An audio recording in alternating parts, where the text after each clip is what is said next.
I'm doing that. This is Killer Carl, and welcome to...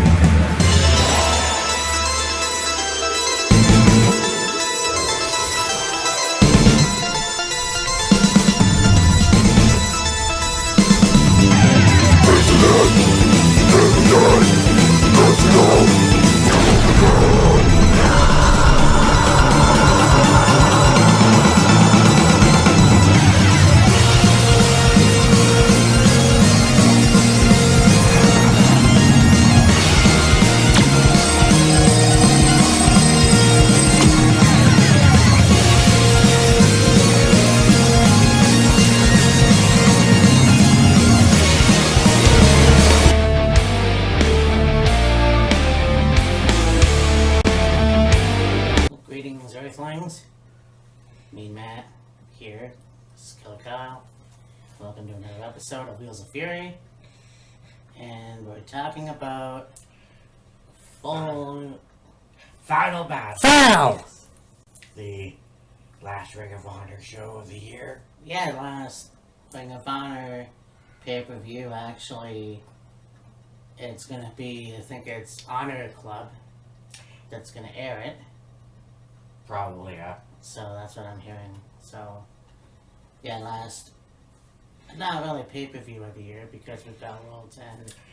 As far as Ring of Honor is concerned. Yeah. Yeah, we got World's End. But this is going to be an interesting show. I mean, there's only 5 matches. So far. Yeah, so... I think it's either tonight or tomorrow. I think it's Honor Club will be the weekly show. Yeah. And so, Matt and I were talking about, like we had talked about getting together and doing the predictions for ahead of Final Battle, because Final Battle's on Friday. So we wanted to get together and do the predictions and Mac and I had them and get them uploaded in time. And wasn't sure if the matches that they've got right now is the full card, or, you know, will there be more matches added to the card? And it's just like, well, let's do the predictions, we can edit them, upload them, and then in the event that more matches come about, we do the play-by-play, we can talk about them. Right. Yeah. So, I mean, it's going to be a good show. Yeah. And, yeah, we'll see what happens down the line. Well, there's probably going to be more matches added, but... Could be. I mean, at the same time, it's like... Yeah... I mean, it's still a show. That's going to be us. Alright, let's get it on! Yeah.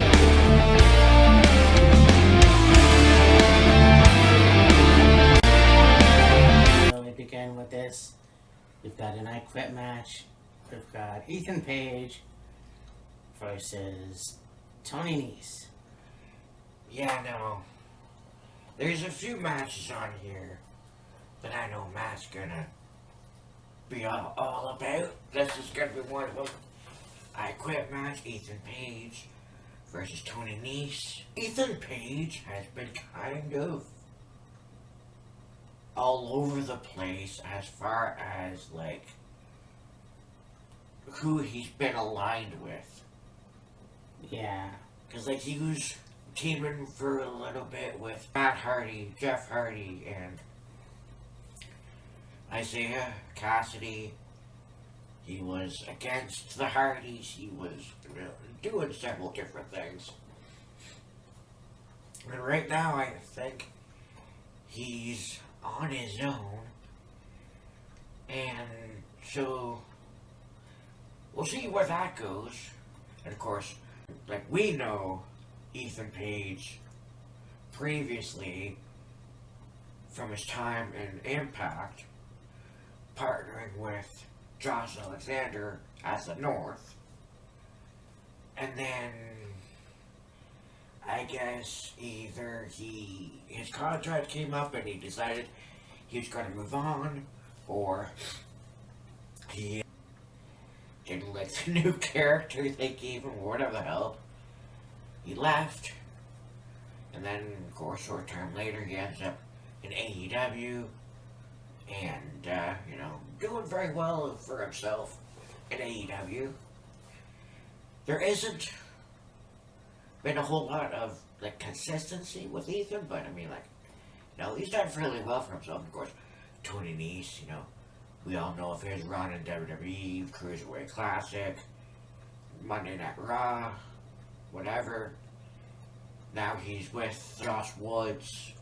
They're varsity athletes, I think, is what they're called. And, so yeah, I've got these two in a match against each other. And I quit match. It's definitely going to be interesting. Yeah, I know. I mean, it's funny how you have one guy who came from Impact Wrestling and made himself a name in All Elite Wrestling, and then of course you've got a guy from 205 in WWE that could have made it somewhere, but whatever. It's gonna be a hell of a match. I'm honestly gonna pick our home countryman, Ethan Page. Yeah, I mean, not knowing too much about the story behind this match, it's kind of makes it a little difficult, but yeah, I'll take Ethan Page too.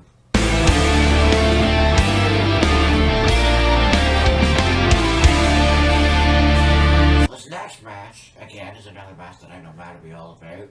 We're generally been about two big meaty men slapping man meat. This match is like, I'll say, 8 years in the making or so. We got a little bit of it in a 6-person mixed tag match at 0 hour of All In, I believe it was. Then we're going to get this match one-on-one and final battle as Keith Lee goes one-on-one with his former tag team partner, Shane Taylor. Oh my god! Yeah, I mean, kind of cool to see these two guys. These guys didn't just wrestle on Ring of Honor. Obviously, they wrestled elsewhere. Right. But, yeah, it's just going to be that. Two big meaty men slapping man meat. And, I mean, look, we talk about Tony Nese in WWE. I wish Keith Lee would have had a better run, but whatever. Like, Keith Lee did very well in NXT. Yeah. Then they moved him up to Monday Night Raw, gave him the most ridiculous nickname in the world, Bearcat. Yeah. Did okay on Raw. Then there was the story of having Adam Cole be his manager and looking like us. And then he eventually left and then ended up in AEW and wreaking havoc in AEW. Yeah. And of course we all know about we all know about Shane Taylor's history in Ring of Honor, former Ring of Honor television champion, one of the most dominant Ring of Honor television champions. And like I said, Keith Lee and Shane Taylor were tag team partners in like 2018, I think. Yeah. And then, so they were off and running in Ring of Honor as a tag team. Then Keith Lee left, went to WWE, whatever. Shane Taylor still rocking and rolling, strutting and strolling in Ring of Honor. And then when Keith Lee went to AEW, started a rivalry that talk about, their history as a tag team and Shane Taylor's feelings towards Keith Lee about him leaving or whatever. Oh, it's gonna be a doozy. Oh yeah. Like, who's gonna come out on top, I don't know. Yeah. I mean, I do like Keith Lee, but at the same time, I think Shane Taylor has proven himself in Ring of Honor, multiple-time champion. Yes. So, I mean, it's almost like flip a coin because I can't. Yeah, I exactly. can't even, Yeah, it's like flip a take a guess, see what can come of it. Now, this next match again is another one that I know Matt is going to.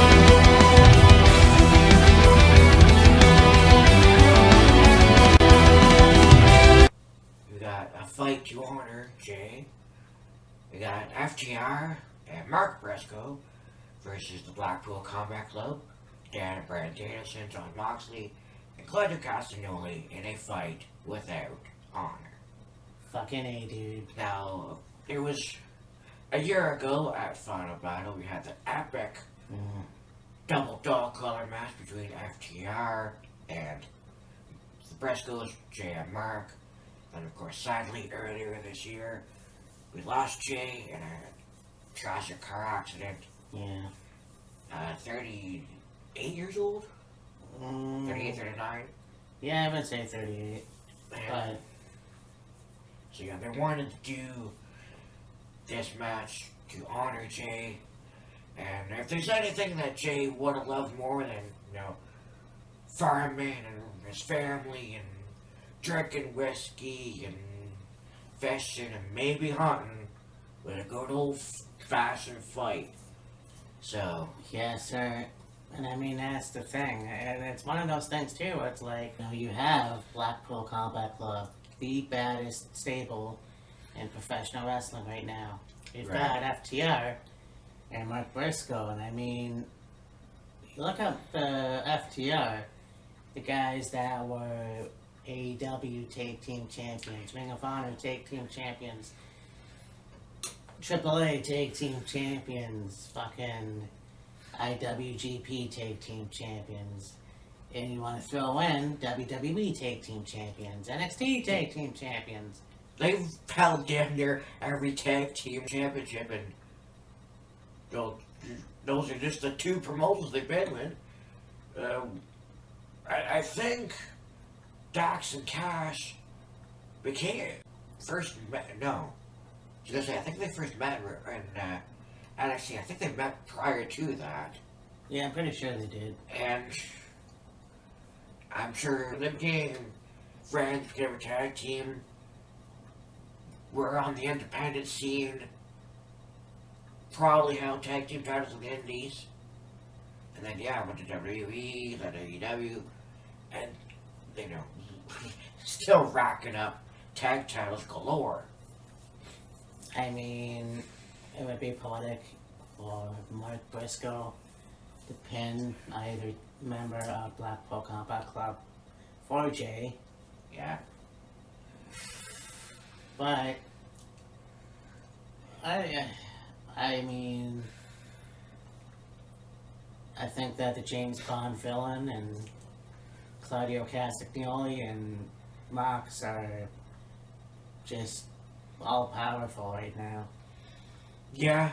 So I could easily see the Blackpool Combat Club go over. Yeah, potentially.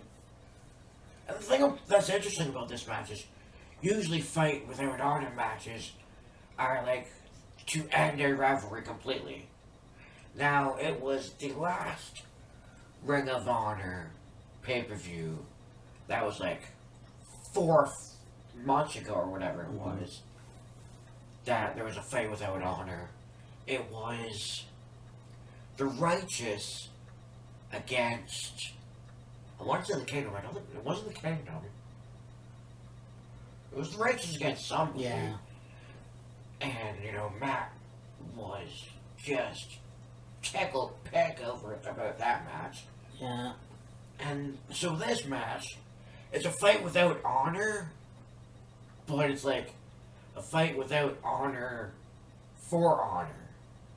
To honor Jay Briscoe.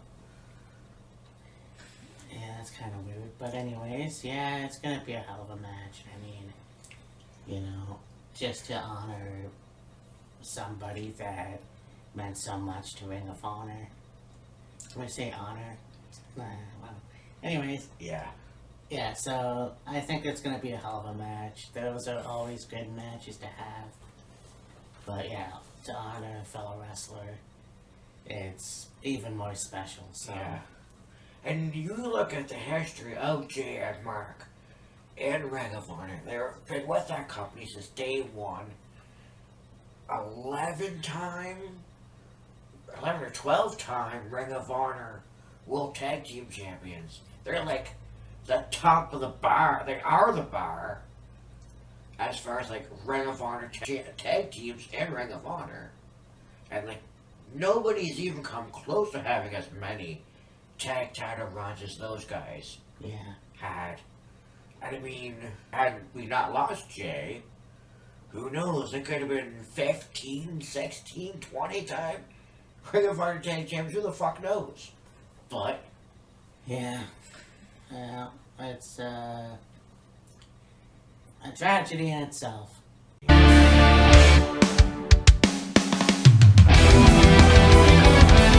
Women's Championship. We have Athena taking on Billy Starks.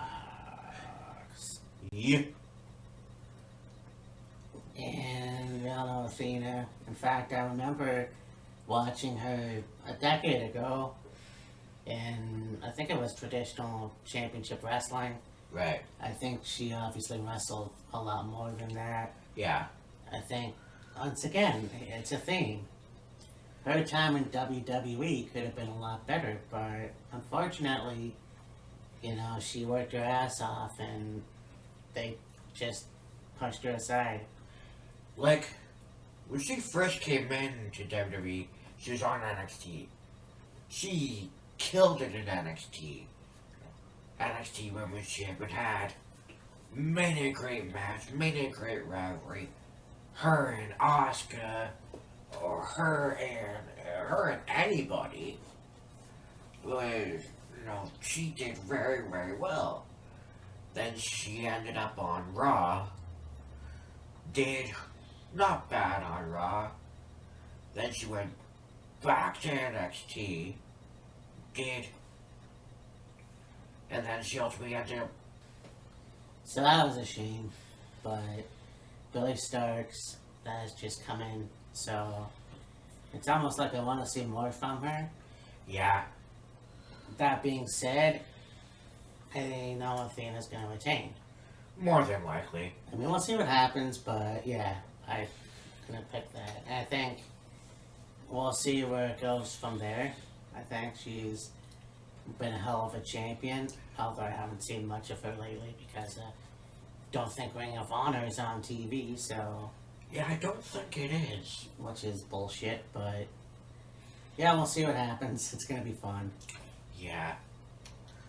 And then to round it out, we've got a Ring of Honor World Television Championship Survival of the Fittest Finals.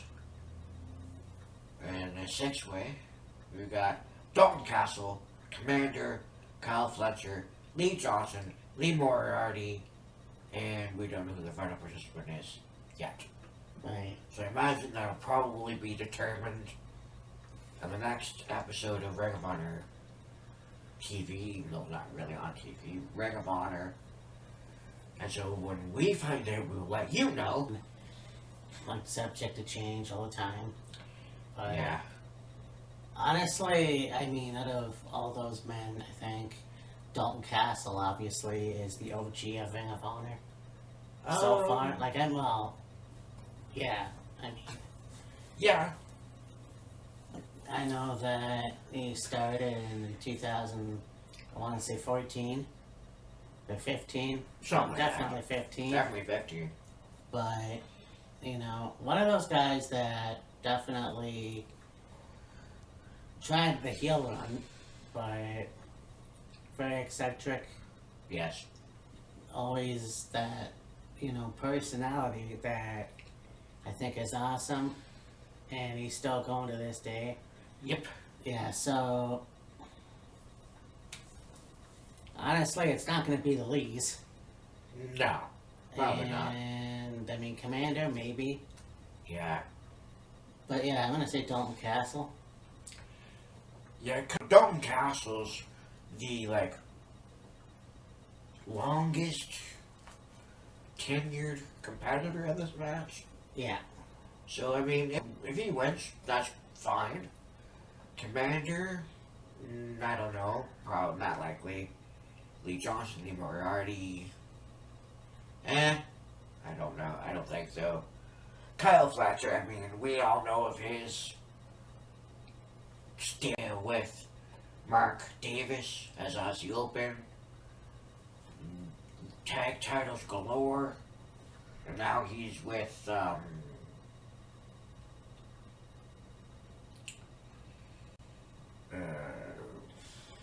anyway, he's with another group. Yeah. Or he's in a group and he took part in that match of White and Jericho and Omega and Ibushi. Yeah. So, I mean... Don Callis family, that's what I'm trying to think of. Yeah. So, I mean, it's going to be a good match, for sure. Right. But yeah, I'm going to go with Dalton Castle. Yeah, Don Castle makes the most sense.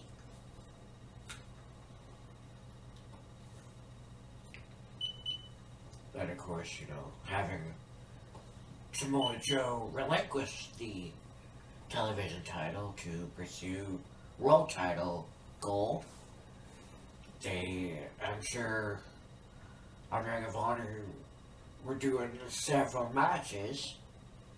They have one-on-one matches to lead up to the Survival of the Fittest match for the television title. Yeah, that match with Samoa Joe and MJF at World's End is going to be fucking fire. Yeah, that should be good. I know, that's just how... I mean, the lead-up is just awesome. Yeah. So this has been another episode of Wheels of Fury. Hi. And, you know, like I said in the last video, look forward to the holiday special, Christmas Eve, and then we do our New Year's Eve special. That's going to be awesome. Yeah. And then, of course, we've got the final pay-per-view of the year, World's End. Yeah. So... And I believe it'll be a back-to-back, because World's End is the 30th, and then New Year's Eve will be the 31st. Yeah. So we do a play for World's End, and right after that going to the New Year's Eve special. Yeah. So, yeah, it's gonna be fun. But anyways, for me and Matt, this is Killer Kyle. And we will see you next time. Reach for the sky!